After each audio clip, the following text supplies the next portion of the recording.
Kaleshwaram project అంశంలో పలు ఏజెన్సీలతో సమావేశమయ్యామని Kaleshwaram commission chief justice Chandra Ghose తెలిపారు.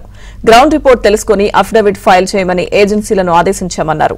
ప్రాజెక్టు నిర్మాణం, డిజైన్స్, మెయింటెనెన్స్ గురించి ఈ నెలాఖరులోపు సమాధానం ఇవ్వాలన్నారు. విజిలెన్స్, కాగ్ రిపోర్టులు అందాయని వాళ్లను కూడా విచారణ చేస్తామని చెప్పారు. తప్పుడు అఫిడవిట్ ఫైల్ చేస్తే తమకు తెలిసిపోతుందన్నారు.